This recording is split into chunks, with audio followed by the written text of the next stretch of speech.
ನಮಸ್ಕಾರ ವೀಕ್ಷಕರೇ. Mobile number ತಗೊಳ್ಳೋ ಪದ್ಧತಿಯನ್ನ ತಿಳಿಸ್ಕೊಡಿ ಗುರುಗಳೇ ಅಂತ ತುಂಬ ಜನ ತಿಳಿಸಿದ್ದೀರಾ. ಮೊಬೈಲ್ ನಂಬರ್ ತಗೋಬೇಕಾದ್ರೆ ಕೆಲವು ಪದ್ಧತಿಗಳನ್ನ ಉಪಯೋಗಿಸಬೇಕು. ಇಷ್ಟ ಬಂದಂಗೆಲ್ಲ ಮೊಬೈಲ್ ನಂಬರ್ ತಗೋಬಾರ್ದು. ಯಾಕಂದರೆ ಕೆಲವ್ರಿಗೆ ಒಳ್ಳೆ ನಂಬರ್ ಆಗುತ್ತೆ, ಕೆಲವ್ರಿಗೆ ಕೆಟ್ಟ ನಂಬರ್ ಥರ ಇರುತ್ತೆ. ಕೆಲವ್ರು ಏನು ಮಾಡ್ತಾರೆ, 1ನೇ ತಾರೀಕಲ್ಲಿ ಹುಟ್ಟಿರ್ತಾರೆ, 6ನೇ ನಂಬರ್ ತಗೊಂಡ್ಬಿಟ್ಟಿರ್ತಾರೆ, ಸರ್ವನಾಶನ ಆಗೋಗ್ತಾರೆ. ಕಾರಣ ಏನಂದರೆ 1ಕ್ಕೂ 6ಗೂ ಆಗಲ್ಲ. ಫಸ್ಟು ಯಾರನ್ನ ನೀವಾಗಿ ಡಿಸೈಡ್ ಮಾಡಬೇಡಿ. ಮೊಬೈಲ್ ನಂಬರ್ ತಗೊಳೋದು ಯಾರನ್ನ ಗೊತ್ತಿರೋರು, ನುರಿತ ಅಸ್ಟ್ರಾಲಜರ್ ಆಗಲಿ, ನ್ಯೂಮರಾಲಜಿಸ್ಟ್ ಆಗಲಿ, ಅವ್ರನ್ನ ಕನ್ಸಲ್ಟ್ ಮಾಡಿ ಅವ್ರಿಗೆ ಏನು ಹೇಳ್ತಾರೆ ತಿಳ್ಕೊಳ್ಳಿ ಫಸ್ಟು. ಆ ಥರ ಬಿದ್ದುಬಿಟ್ಟು ಯಾವುದೋ ಒಂದು ನಂಬರ್ ಬರುತ್ತೆ ತಗೊಂಡ್ಬಿಡೋದು, ಪ್ರಾಬ್ಲಮ್ ಮಾಡ್ಕೊಳೋದು, ಆ ಥರ ಮಾಡ್ಕೊಳಕ್ಕೆ ಹೋಗಬೇಡಿ. ನನ್ನ ವಿಡಿಯೋಗಳು ನೋಡ್ತಾ ಇರೋರು ಕೇಳ್ತಾ ಇದ್ದೀರಾ, ಬಿಡಿಸಿ ಹೇಳ್ತಾ ಇದ್ದೀನಿ. ಇನ್ನೂ ಒಂದು ನಂಬರ್ ತಗೊಂಡು, ಒಂದು ಡೇಟ್ ಆಫ್ ಬರ್ತ್ ತಗೊಂಡು, ಒಂದು ಹೆಸರು ತಗೊಂಡು ಡೀಟೇಲಾಗಿ ನಿಮ್ಗೆ ತಿಳಿಸ್ತೀನಿ. ಈ ಬೇಸ್ ಮೇಲೆ ನೀವು ತಗೋಬೇಕೇ ಹೊರತು ನಿಮ್ಗೆ ಇಷ್ಟ ಬಂದಂಗೆಲ್ಲ ಸಿಮ್ಗಳು ತಗೊಳೋದು, ಟೋಟಲ್ ಎಲ್ಲ ಹಾಕಿದರೆ ಒಂದು ಒಳ್ಳೆ ನಂಬರು ಅಂತ ಆ ಥರ ತಗೋಬಾರ್ದು. ಯಾಕಂದರೆ ಅದರಲ್ಲಿ ಕೂಡ ಒಂದು 20% ಒಳ್ಳೇದಿರ್ಬೋದು, ಇಲ್ಲ ಅಂತ ನಾನು ಹೇಳ್ತಾ ಇಲ್ಲ. ಬಟ್ ನಿಮ್ಮ ಡೇಟ್ ಆಫ್ ಬರ್ತ್ಗೆ ಆ ಸಂಖ್ಯೆ ಮ್ಯಾಚ್ ಆಗ್ತಾ ಇದೆಯಾ? ಅಕಸ್ಮಾತ್ ಫ್ಯಾಮಿಲಿ ಹಸ್ಬೆಂಡ್ ಆ್ಯಂಡ್ ವೈಫ್ ಇರ್ತಾರೆ, ಅವರಲ್ಲಿ ಒಂದು ಬ್ಯಾಡ್ ನಂಬರ್ ಇದ್ದು ಗಂಡಂದ ಒಂದು ಹೆಚ್ಚು ಕಮ್ಮಿ ಆದರೆ ಅವ್ರ ಗಂಡ ಹೆಂಡತಿಗೆ ಕ್ಲಾರಿಫಿಕೇಶನ್ ಬಂದ್ಬಿಡ್ತದೆ. ಇದು ದೊಡ್ಡ ಇಶ್ಯೂ ಆಗ್ಬಿಡ್ತದೆ. ಕೆಲವರಿಗೆ ಇದು ಅರ್ಥ ಗೊತ್ತಿಲ್ಲ, ಯಾಕಂದರೆ ನ್ಯೂಮರಾಲಜಿ ಬೇಸಲ್ಲಿದೆ ಅದು. ಇವಾಗ ಹೆಣ್ಣು ಬಂದ್ಬಿಟ್ಟು 1ನೇ ತಾರೀಕಲ್ಲಿ ಹುಟ್ಟಿರ್ತಾರೆ, ಗಂಡಗೆ ಯಾರೋ 6ನೇ ನಂಬರಲ್ಲಿ ಮೊಬೈಲ್ ಸಂಖ್ಯೆ ಕೊಟ್ಬಿಡ್ತಾರೆ. ಇಬ್ಬರಿಗೂ ಕ್ಲಾಶ್ ಆಗ್ತದೆ. ಅಂದರೆ ಮೊಬೈಲ್ ಸಂಖ್ಯೆ ಒಳ್ಳೇದೇ, ನಾನು ಮೊಬೈಲ್ ಸಂಖ್ಯೆ ಬಗ್ಗೆ ಕೆಟ್ಟದಾಗ ಹೇಳ್ತಾ ಇಲ್ಲ. ಗಂಡ ಹೆಂಡತಿ ರಿಲೇಷನ್ಶಿಪ್ ಹಾಳಾಗ್ಬಿಡ್ತದೆ. ಏನು ಬಂತು ಇಷ್ಟೆಲ್ಲ ಒಳ್ಳೆ ನಂಬರ್ ತಗೊಂಡು ಅಂತ. ಯಾಕಂದರೆ ಅದು ಅವ್ರಿಗೆ ಗೊತ್ತಿರಲ್ಲ ಈ ನಂಬರಿಂದ ಗಂಡ ಹೆಂಡತಿಗೆ ಪ್ರಾಬ್ಲಮ್ ಆಗ್ತಾ ಇದೆ ಅಂತ. ಈ ಥರ ತುಂಬ ಜನ ಏನು ಮಾಡ್ತಾರೆ, ಹಸ್ಬೆಂಡ್ ವೈಫ್ದು ಡೇಟ್ ಆಫ್ ಬರ್ತ್ ನೋಡೋದಿಲ್ಲ. ಯಾರೋ ಒಬ್ರು ಬಂದ್ರ, ಒಂದು ಮೊಬೈಲ್ ನಂಬರ್ ಕೊಟ್ರ, ತಗೊಳ್ಳೋ ಅಂತ ಕೊಟ್ಬಿಡ್ತಾರೆ. ಇದು ತಪ್ಪು. ನಾನು ಇದನ್ನು ಡೀಟೇಲ್ ಆಗಿ ಮೊದಲು ವಿಡಿಯೋಗಳೆಲ್ಲ ಹಾಕಿದ್ದೀನಿ, ನೋಡಿ. ಇನ್ನು ಇವಾಗ ಒಂದು ವಿಡಿಯೋನಲ್ಲಿ ಒಂದು ಡೇಟ್ ಆಫ್ ಬರ್ತು ಮತ್ತು ಮೊಬೈಲ್ ನಂಬರ್ ತಗೊಂಡು ಡೀಟೇಲ್ ಆಗಿ ತಿಳಿಸ್ತೀನಿ. ಈ ಥರ ತಗೋಬೇಕೋ ಹೊರತು ಯಾವುದೋ ಒಂದು ಒಳ್ಳೆ ನಂಬರ್ ಸಿಕ್ತು ತಗೊಂಡ್ಬಿಡೋದು, ಅದು ತಗೊಂಡ್ರೆ ನಿಮಗೆ ನಷ್ಟನೇ ಹೊರತು ಬೇರೆಯವ್ರಿಗಲ್ಲ. ಚೆನ್ನಾಗಿ ಅರ್ಥ ಮಾಡ್ಕೊಳ್ಳಿ. ನಾನು ತುಂಬ ಸರ್ತಿ ಹೇಳ್ತಾ ಇದ್ದೀನಿ, ಮೊಬೈಲ್ ನಂಬರ್ ತಗೋಬೇಕಾದ್ರೆ ಕೆಲವು ಪದ್ಧತಿಗಳನ್ನು ಉಪಯೋಗಿಸಲೇಬೇಕು. ಅದು ನುರಿತ ನ್ಯೂಮರಾಲಜಿಸ್ಟ್ ಆಗಲಿ, ಇಲ್ಲ ಗೊತ್ತಿರೋಂಥ ಅಸ್ಟ್ರಾಲಜರ್ ಹತ್ರ ಹೋಗಿ ತಿಳ್ಕೊಂಡು ಆಮೇಲೆ ತಗೊಳ್ಳಿ. ಅದು ಬಿಟ್ಬಿಟ್ಟು ಹೆಂಗಂದ್ರೆ ಹಂಗೆ ಸಿಮ್ ಹೋಗ್ಬಿಟ್ಟು ಅವ್ರು ಕೊಟ್ಟರು ಇದು ಒಳ್ಳೆ ನಂಬರು ಅಂತೇಳಿ ತಗೊಂಡ್ರೆ ನಿಮಗೆ ತೊಂದರೆ. ತುಂಬ ಜನ ಹೇಳ್ತಾ ಇದ್ದಾರೆ, ನಮ್ಗೆ ಈ ಥರ ತಗೊಂಡ್ವಿ, ನಮ್ಗೆ ಹಿಂಗಾಗೋಯ್ತು ಅನ್ನೋದಕ್ಕಿಂತ ಮುಂಚೆ ಯೋಚನೆ ಮಾಡಬೇಕು ಯಾವ ಥರ ತಗೋಬೇಕು ಅಂತ. ಇವಾಗ ಒಂದು ಸಿಮ್ ಯಾವ ಥರ ತಗೋಬೇಕು ಅಂತ ತಿಳಿಸ್ಕೊಡ್ತೀನಿ. ನಮಸ್ಕಾರ ವೀಕ್ಷಕರೇ. ಒಂದು ಕಸ್ಟಮರು ಮೊಬೈಲ್ ನಂಬರ್ ಕೊಟ್ಟು ನಮ್ಮ ನಂಬರ್ನ ತಿಳಿಸ್ಕೊಡಿ ಅಂದರು. ಜೊತೆಗೆ ಅವ್ರ ಹೆಸರು ಹೇಳಿದ್ದಾರೆ, ಅವ್ರ ಹೆಸರು ಜ್ಯೋತಿ ಅಂತ. ಆಮೇಲೆ ಅವ್ರ ಡೇಟ್ ಆಫ್ ಬರ್ತ್ ಕೊಟ್ಟಿದ್ದಾರೆ, ಅವ್ರ ಫ್ಯಾಮಿಲಿ ಹಸ್ಬೆಂಡ್ದು ಡೇಟ್ ಆಫ್ ಬರ್ತ್ ಕೊಟ್ಟಿದ್ದಾರೆ. ಯಾಕೆ ಈ ನಂಬರ್ ನಮ್ಗೆ ಕೊಟ್ಟರು ಅಂದರೆ ಅದು ನಂಬರ್ನಲ್ಲಿ ತೊಂದರೆ ಇದೆ ಅಂತ ಅವ್ರು ಅನ್ಕೊಂಡ್ಬಿಟ್ಟಿದ್ದಾರೆ.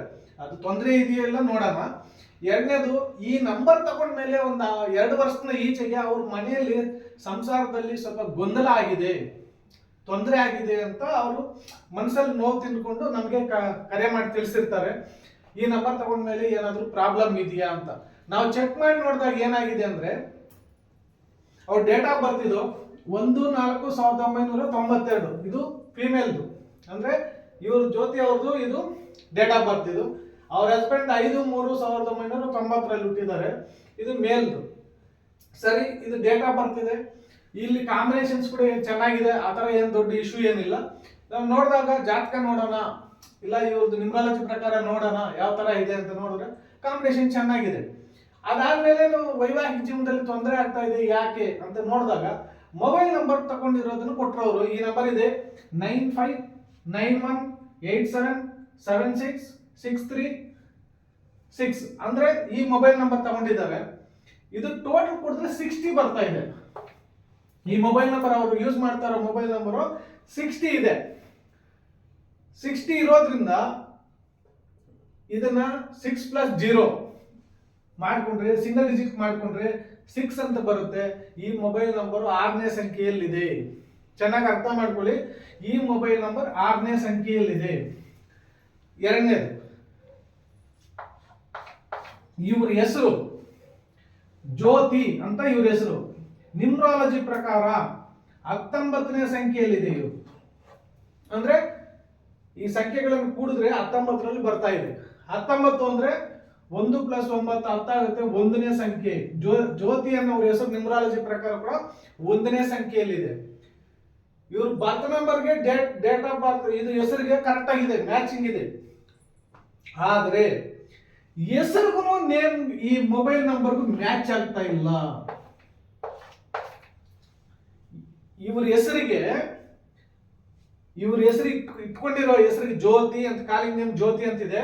ಇವ್ರು ತಗೊಂಡಿರೋ ನಂಬರ್ಗೆ ಇವ್ರಿಗೆ ಮ್ಯಾಚ್ ಆಗ್ತಾ ಇಲ್ಲ. ಯಾಕಪ್ಪ ಆಗ್ತಾ ಇಲ್ಲ? 6ಗೂ 1ಗೂ ಆಗೋದಿಲ್ಲ, 6ಗೂ 3 ಆಗೋದಿಲ್ಲ, 6ಗೂ 2ಗೂ ಆಗೋದಿಲ್ಲ. ಈ ತರ ಸಂಖ್ಯೆಗಳು ಯಾರೇ ತಗೊಂಡಿರ್ಲಿ, ಮದುವೆ ಆಗಿರ್ಲಿ, 6ನೇ ತಾರೀಕು ಹುಟ್ಟಿರೋರ್ಗೆ 1ನೇ ತಾರೀಕಲ್ಲಿ ಮದುವೆ ಮಾಡಬಾರ್ದು ಅಂತ ಮುಂಚೆ ವಿಡಿಯೋಗಳಲ್ಲಿ ತಿಳಿಸಿದ್ದೀನಿ ನಾನು. ಇದು ಡೆಡ್ ಆಂಟಿ ನಂಬರ್, ಅಂದ್ರೆ ತುಂಬಾ ನೆಗೆಟಿವ್ ನಂಬರ್. ಇದು ಒಬ್ರಿಗೊಬ್ರಿಗೆ ಆಗಿ ಬರೋದಿಲ್ಲ. 6ನೇದು 6ಗೆ 3, ಈ 6ನೇ ತಾರೀಕಲ್ಲಿ ಹುಟ್ಟಿರೋರು ಮತ್ತೆ 3ನೇ ತಾರೀಕಲ್ಲಿ ಹುಟ್ಟಿರೋರು ಮದುವೆ ಆದ್ರೆ ಡಿವೋರ್ಸ್ ಆಗೋದಂತೂ ಗ್ಯಾರಂಟಿ. ಯಾಕೆಂದ್ರೆ ನಾನು ತುಂಬಾ ಮ್ಯಾರೇಜ್ ಡೇಟ್ಗಳು ನೋಡಿದ್ದೀನಿ. ಇಲ್ಲ ಡಿವೋರ್ಸ್ ಆಗಿಲ್ವಾ, ಈ ರೂಮಲ್ಲಿ ಇದ್ರೆ ಅವ್ರು ಆ ರೂಮಲ್ಲಿ ಇರ್ತಾರೆ, ಆ ರೂಮಲ್ಲಿ ಇದ್ರೆ ಈ ರೂಮಲ್ಲಿ ಇರ್ತಾರೆ. ಚೆನ್ನಾಗಿ ಅರ್ಥ ಮಾಡ್ಕೊಳ್ಳಿ. ನಾನು ಮತ್ತೆ ರಿಪೀಟ್ ಮಾಡಿ ಹೇಳ್ತಾ ಇದ್ದೀನಿ, ಮುಂಚೆ ವಿಡಿಯೋಗಳಲ್ಲಿ ಹೇಳಿದ್ದೀನಿ. ಈ ತರ 6ನೇ ಸಂಖ್ಯೆ ಮತ್ತೆ 3ನೇ ಸಂಖ್ಯೆ ಅಂತ ಏನಕ್ಕೆ ರಿಪೀಟ್ ಮಾಡ್ತಾ ಇದ್ದೀನಿ ಅಂತ ಅರ್ಥ ಮಾಡ್ಕೊಳ್ಳಿ. ಹೆಸರು ಈ ತರ ಇರುತ್ತೆ ನಿಮಗೆ, ಇಲ್ಲ 3ರಲ್ಲಿ ಇರುತ್ತೆ, 6ರಲ್ಲಿ ಸಂಖ್ಯೆ ಕೊಡ್ತಾರೆ ಮೊಬೈಲ್ ನಂಬರ್. ನಿಮ್ಮ ಹೆಸರು 3ರಲ್ಲಿ ಬಂತು ಅಂತ ಇಟ್ಕೊಳ್ಳಿ, ಟೋಟಲ್ ಕೂಡಿದಾಗ ಈ ಸಂಖ್ಯೆ 1 ಬರೋ ಬದಲು 3ರಲ್ಲಿ ಬಂತು ಅಂತ ಇಟ್ಕೊಳ್ಳಿ.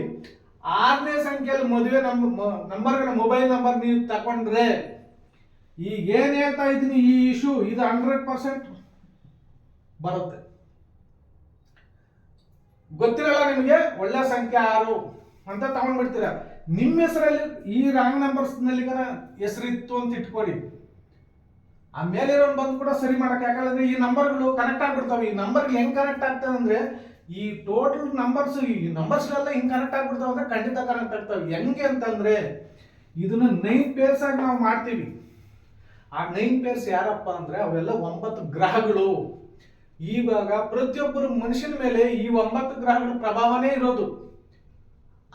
ಅದು ನಮ್ಮಲ್ಲಿ ಆಕ್ಟಿವೇಟ್ ಆಗ್ತದೆ. ಒನ್ಸ್ ಆಕ್ಟಿವೇಟ್ ಆಯ್ತು ಅಂತಂದ್ರೆ ಇದ್ರ ಪರಿಣಾಮ ನಮ್ಮ ಮೇಲೆ ಬೀರ್ತಾ ಇರ್ತದೆ. ಚೆನ್ನಾಗಿ ಅರ್ಥ ಮಾಡ್ಕೊಳ್ಳಿ. ನಿಮ್ಗೆ ಗೊತ್ತಿರುತ್ತೆ, ಒಂದು ವೆಹಿಕಲ್ ನಂಬರ್ ತಂದ ಮೇಲೆ ಸ್ವಲ್ಪ ಚೆನ್ನಾಗೈತಪ್ಪ, ಅದರಿಂದ ಒಳ್ಳೆ ಬಿಸ್ನೆಸ್ ಬರ್ತಾ ಇದೆ ನಾವು ಹೇಳ್ತೀವಿ. ಇಲ್ಲ ಕೆಲವ್ರಿಗೆ ನಾವೇ ಹೋಗಿ ಹೇಳ್ತೀವಿ, ಆ ಗಾಡಿ ತಗೊಂಡ್ಮೇಲೆ ಚೆನ್ನಾಗಾಯ್ತು ಅಂತ. ಇನ್ನೊಂದು, ಆ ಗಾಡಿ ತಗೊಂಡ್ಮೇಲೆ ಪ್ರಾಬ್ಲಮ್ ಆಯ್ತು, ಇದ್ದಿದ್ದೆಲ್ಲ ಹೋಯ್ತು ಅಂತ ಹೇಳ್ತೀವಿ. ಯಾಕಂದ್ರೆ ಅದ್ರಲ್ಲಿ ಕೂಡ ರಾಂಗ್ ನಂಬರ್ಸ್ ಇರ್ಬೋದು, ಇಲ್ಲ ತರಬೇಕಾದ್ರೆ ಒಳ್ಳೆ ದಿವಸ ನೋಡಿರಲ್ಲ, ಟೈಮ್ ನೋಡಿರಲ್ಲ, ಇದೆಲ್ಲ ಇರ್ತವೆ. ಆಮೇಲೆ ಇನ್ನೂ ಹೆಚ್ಚಿಗೆ ಏನಂದ್ರೆ, ಮೊನ್ನೆ ಒಂದು ವಿಡಿಯೋನಲ್ಲಿ ನಮಗೆ ರಿಪ್ಲೈ ಹಾಕಿದ್ದಾರೆ ಒಬ್ಬ ಕಸ್ಟಮರ್. ಒಂದು ಸಂಖ್ಯೆ ಇದೆ, 16ನೇ ಸಂಖ್ಯೆ ಇದೆ, ನಾನು 12 ವರ್ಷದಿಂದ ಯೂಸ್ ಮಾಡ್ತಾ ಇದ್ದೀನಿ, ನನ್ಗೆ ಏನು ತೊಂದರೆ ಇಲ್ಲ. ಖಂಡಿತ ನಿಮ್ಗೆ ತೊಂದರೆ ಆಗ್ಬೇಕು ಅಂತ ನಾವು ಬಯಸ್ತಾ ಇಲ್ಲ. ನಾವು ಆ ಸಂಖ್ಯೆ ಬಗ್ಗೆ ಒಂದು 10 ಪಾಯಿಂಟ್ಸ್ ಇರ್ತದೆ, ಅದರಲ್ಲಿ 1 ಪಾಯಿಂಟ್ ಇಲ್ಲ 2 ಪಾಯಿಂಟ್ ಮಾತ್ರ ಇಲ್ಲಿ ನಿಮ್ಗೆ ಹೇಳಕ್ ಸಾಧ್ಯನೋ. 10 ಪಾಯಿಂಟ್ ಬಿಡಿಸಿ ಹೇಳೋದಿಲ್ಲ. ಯಾಕಂದ್ರೆ ಪ್ರತಿಯೊಂದು ನಿಮ್ಗೆ ಆ ತರ ಬಿಡಿಸ್ಕೊಂಡು ಹೇಳಕ್ ಒಂದು ಕೂತ್ಕೊಂಡ್ರೆ 1 ಗಂಟೆ ಹಿಡಿತದೆ ಒಂದು ನಂಬರ್ ಬಗ್ಗೆ ಹೇಳ್ಬೇಕಾದ್ರೆ. ಯಾಕಂದ್ರೆ ಪ್ರತಿಯೊಂದು ತಿಳ್ಸಕ್ಕಾಗಲ್ಲ. ನಿಮ್ಗೆ ಅದ್ರ ಬಗ್ಗೆ ಹೆಚ್ಚಿನ ಮಾಹಿತಿ ಬೇಕಂದ್ರೆ ನಮ್ಮನ್ನು ಸಂಪರ್ಕಿಸಿ, ನಾವು ಅದ್ರ ಬಗ್ಗೆ ಏನು ಇದು ಮಾಡಲ್ಲ. ಯಾಕಂದ್ರೆ ಡೇಟಾ ಬೇಕಂದ್ರೆ ನಿಮ್ಗೆ ತಿಳ್ಕೊಬೇಕಂದ್ರೆ. ಅದಕ್ಕಿಂತ ಹೆಚ್ಚಾಗಿ ಇನ್ನೊಂದು ಹೇಳ್ತೀನಿ, ನಮ್ಗೆ ಈ ತರ ಸಂಖ್ಯೆ ಇದೆ, ನಮ್ಗೇನು ಆಗಿಲ್ಲ ಹಂಗಂತ ಹೇಳ್ಬಿಟ್ಟು ನೀವು ತಗೊಂಡು ಈ ನಂಬರ್ ಇದೆ, ನಮ್ಗೇನು ಆಗಿಲ್ಲ, ಮುಂದಕ್ಕೆ ಆಗ್ಬೋದೇನೋ, ಅಲ್ಲ ಆಗದೇನೋ ಇರ್ಬೋದು, ಆಗದೆ ಇದ್ರೆ ಒಳ್ಳೇದು, ನಾವು ಬಯಸೋದು ಅದೇ. ಆಮೇಲೆ ಕೆಲವು ನಂಬರ್ಗಳಲ್ಲಿ ಜೋಡಿಗಳಲ್ಲಿ ಒಂದು ಜೋಡಿ ಇದೆ ಹೇಳ್ತೀವಿ, ಅದ್ರಲ್ಲಿ 4-5 ಜೋಡಿ ಸ್ಪೇರ್ಸ್ ನಲ್ಲಿ ಇಶ್ಯೂಸ್ ಇರುತ್ತೆ. ಅದ್ರದ್ದೆಲ್ಲಾನು 1-2 ವಿಷಯ ಮಾತ್ರ ನಾವು ತಿಳಿಸೋದು, ಹತ್ತಿದ್ರೆ ಎಲ್ಲ ತಿಳಿಸಿರಲ್ಲ. ಅದನ್ನ ಅರ್ಥ ಮಾಡ್ಕೋಬೇಕಾಗಿ ವಿನಂತಿ ಮಾಡ್ತೀವಿ. ಎರಡನೇದು, ಈಗ ಈ ತರ ನಂಬರ್ ಇಲ್ಲಿ ನೋಡಿ, ಇವ್ರ ಬರ್ತ್ ನಂಬರು 1 ಇದೆ, ಈ ನಂಬರ್ ಟೋಟಲ್ ಮೊಬೈಲ್ ನಂಬರ್ 6 ಇದೆ, ಇದಕ್ಕಾಗಲ್ಲ ಅಂತ ಹೇಳಿದ್ವಿ. ಅಂದ್ರೆ ಈ ಮೊಬೈಲ್ ಇವ್ರಿಗೆ ಈ 6ನೇ ನಂಬರ್ ಸಂಖ್ಯೆ ಆಗಲ್ಲ. ಯಾವ ಸಂಖ್ಯೆ ಆಗಲ್ಲ ಚೆನ್ನಾಗಿ ಅರ್ಥ ಮಾಡ್ಕೊಳ್ಳಿ. ಟೋಟಲ್ 60 ಬಂದಿದೆ ಈ ಮೊಬೈಲ್ ನಂಬರು, 42ನೇ ಸಂಖ್ಯೆ ತಗೊಂಡ್ರು ಕೂಡ ಇವ್ರಿಗೆ ಆಗಲ್ಲ. ಆಮೇಲೆ 51 ಸಂಖ್ಯೆ ತಗೊಂಡ್ರು ಇವ್ರಿಗೆ ಆಗಲ್ಲ. ಟೋಟಲ್ 24 ಬಂದ್ರು ಸಂಖ್ಯೆ ಆಗಲ್ಲ. ಯಾಕಂದ್ರೆ ಇವೆಲ್ಲ 6ನೇ ಸಂಖ್ಯೆಗಳಿಗೆ ಸಂಬಂಧಪಟ್ಟಿದ ಸಂಖ್ಯೆಗಳೇ. ಈ 1ನೇ ತಾರೀಕು ಯಾರು ಹುಟ್ಟಿರ್ತಾರೋ ಅವ್ರಿಗೆ ಈ ಸಂಖ್ಯೆಗಳಲ್ಲಿ ಹೆಸರಾಗ್ಲಿ ಸರಿ, ಮೊಬೈಲ್ ನಂಬರ್ ಆದ್ರೂ ಸರಿ ಇಟ್ಕೊಂಡ್ರೆ ಅವ್ರಿಗೆ ಅನುಕೂಲ ಇಲ್ಲ. ಏನಾದ್ರೂ ಒಂದು ಸಮಸ್ಯೆ ಅಂತ ತಂದೊಡ್ಡುತ್ತೆ. ಇದನ್ನ ಚೆನ್ನಾಗಿ ಅರ್ಥ ಮಾಡ್ಕೋಬೇಕಾಗಿ ಕೇಳ್ಕೊಂತೀನಿ. ಎರಡನೇದು, ಈ ಹೆಸರಿನ ಚೇಂಜ್ ಮಾಡ್ಕೊಂಡ್ಬಿಟ್ರೆ ಅವಾಗ ಇಟ್ಕೋಬಹುದಾ? ಆ ತರ ಅಲ್ಲ. ಯಾಕಂದ್ರೆ ಹುಟ್ಟಿರೋ ಬರ್ತ್ ನಂಬರ್ನ ಯಾರು ಚೇಂಜ್ ಮಾಡಕ್ಕಾಗಲ್ಲ. ಡೇಟ್ ಆಫ್ ಬರ್ತ್ ಯಾವತ್ತೂ ಚೇಂಜ್ ಆಗಲ್ಲ. ಹುಟ್ಟಿರೋ ಡೇಟು, ತಿಂಗಳು, ಇಯರ್ ಅದು ಯಾವಾಗಲೂ ಫಿಕ್ಸ್. ಅದನ್ನ ಯಾರು ಚೇಂಜ್ ಬೇಕಾದ್ರೆ ನೇಮ್ ಚೇಂಜ್ ಮಾಡ್ಕೋಬಹುದು. ನಾವು ಹೆಸರು ಮಾತ್ರ ಚೇಂಜ್ ಮಾಡ್ಬೋದೇ ಹೊರತು ಈ ಡೇಟ್ ಆಫ್ ಬರ್ತ್ ಯಾರು ಚೇಂಜ್ ಮಾಡಕ್ಕಾಗಲ್ಲ. ಇದು ಪರ್ಮನೆಂಟ್ ಫಿಕ್ಸ್ ಇದ್ದಂಗೆ. ಇದಕ್ಕೆ ಅನುಗುಣವಾಗಿಲೇ ಮೊಬೈಲ್ ನಂಬರ್ ತಗೋಬೇಕು. ಹೆಸರನ್ನು ನೋಡಬೇಕು, ಡೇಟ್ನು ನೋಡಬೇಕು. ಎರಡನ್ನೂ ಮ್ಯಾಚ್ ಮಾಡಿ ನೋಡಿ ತಗೋಬೇಕು. ನೀವು ಇಷ್ಟ ಬಂದಂಗೆಲ್ಲ ಮೊಬೈಲ್ ನಂಬರ್ ತಗೊಳೋದು ತಪ್ಪಾಗುತ್ತೆ. ನಿಮ್ಗೆ ಯಾವ್ದನ್ನ ಜಾತಕ ತಗೊಳೋದು ತೋರಿಸಿ ಆಮೇಲೆ ಫೈನಲ್ ಮಾಡಿ ಸಿಮ್ ತಗೊಳೋದು ತುಂಬಾ ಒಳ್ಳೆಯದು ಅಂತ ನನ್ನ ಭಾವನೆ. Thank you.